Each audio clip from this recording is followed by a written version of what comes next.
it's time for the big three. Three stocks, three charts, three trades. Kevin Green is with us, and he will take a look at the charts. Here to make the trades, Mike Shorr, Director of Trading Education at Prosper Trading Academy. Great to see you both. Mike Shorr, how are you feeling about the market overall as we're bumping up against new high after new high?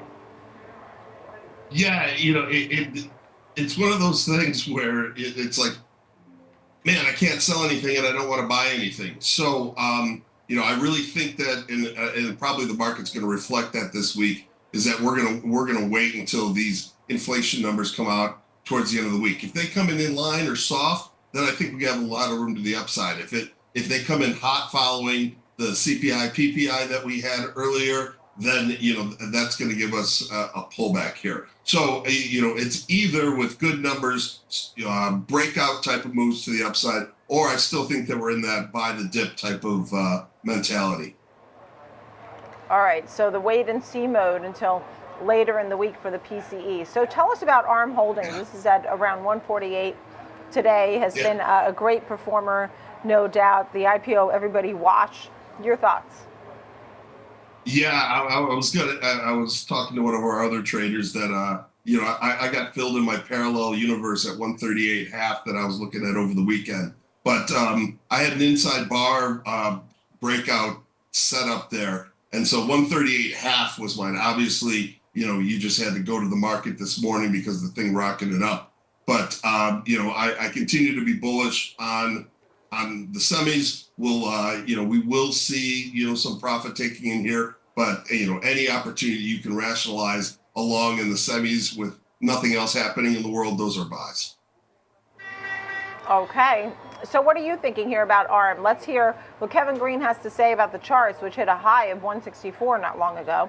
Your thoughts? Yeah, Nicole, this is actually a very tough chart because, as you talked about, it did IPO in September here, but we did find a couple of areas of support and resistance to kind of keep in mind here. So when we're looking at a chart, looking at a 1-year daily chart here, and if we start on the left-hand side at point A, we can actually see that it has this basing formation since it IPO'd, which is actually a fairly strong signal. The longer the base, the longer the move, or the higher the move, it could go to the upside or downside here for that matter. Now, we also had this cup and handle formation kind of occurring here. Some of the fundamental things that's happening in the market kind of expedited that particular trend, and we have now another secondary cup and handle that's playing out in today's session as well. I also have a linear regression channel that starts on the first day that it traded until now. We can actually see that upper standard deviation line as an area of support at right around $120 here. Point B is the breakout that was very violent. And so we see this aggressive swings in the intraday markets here. I would actually look at that $111.50 area as an area of support. That's the 50% retracement level from February 7th.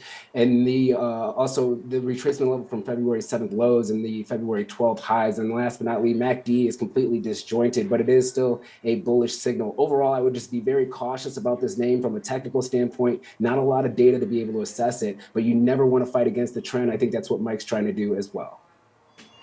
Right, understood. Okay, so watching that trend, don't fight the trend. Mike, would love to hear a little more about your trade for ARM.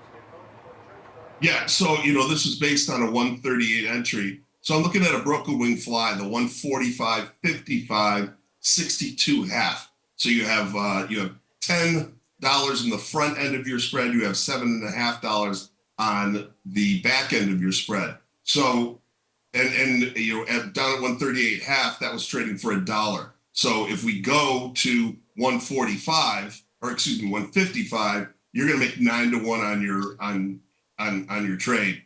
If you keep going and you blast through the 62 halves, well, you're still going to make 1.5 on your money. Hopefully, you're able to get out somewhere, with that, with these things way better than that. If you get it to 55. Then you're in exit mode. All right. Next up, we have Tesla. Tell us a little bit about this one. I mean, there were people who were screaming for Tesla 300 when it was at 299. It had gotten close. It has since pulled back greatly. Your thoughts? Is it's at 199 today? Yeah. So this was a breakout. I'm not a buyer of Tesla, so I was looking for an excuse to get short. But it's not just a close your eyes and get short here. The trend is to the downside. If I get a trigger to the downside, which we're not getting today, then I'll consider a short. This is one of those ones that, I have to be convinced that the trend to the downside is going to continue. And therefore I need that breakout to the downside. So this one is actually a no trade for me. If we get down there, then I'm still in the seller's camp for Tesla.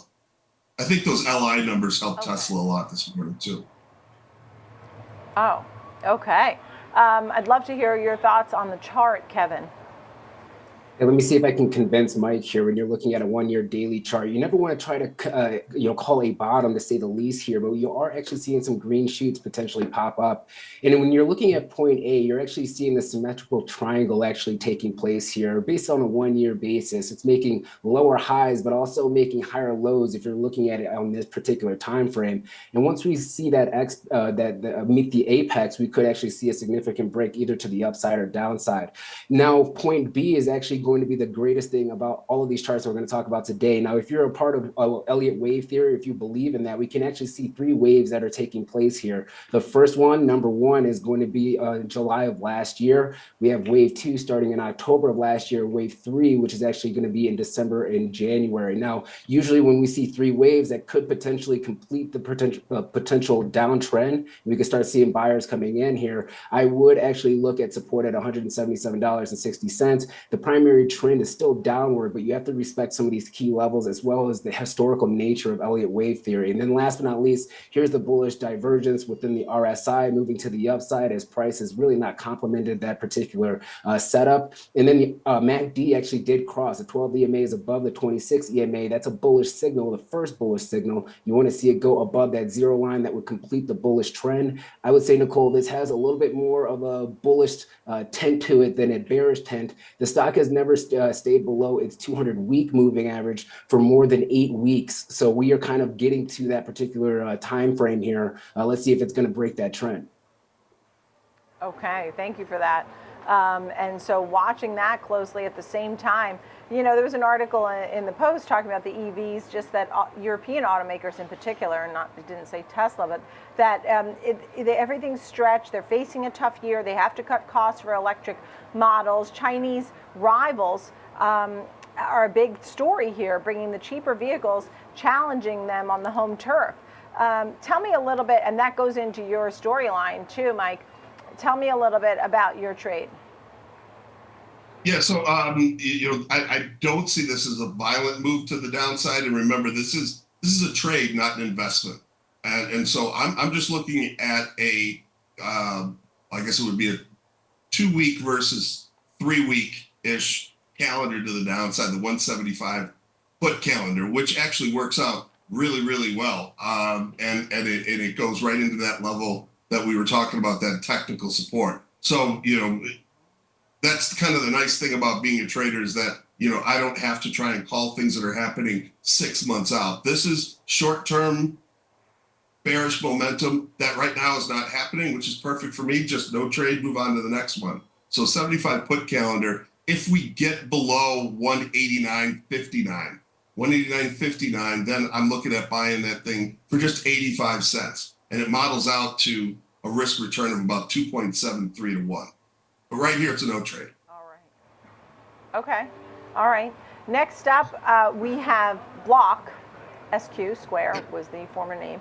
And what's interesting, it had an amazing quarter and, surged to new highs, to $83 and change.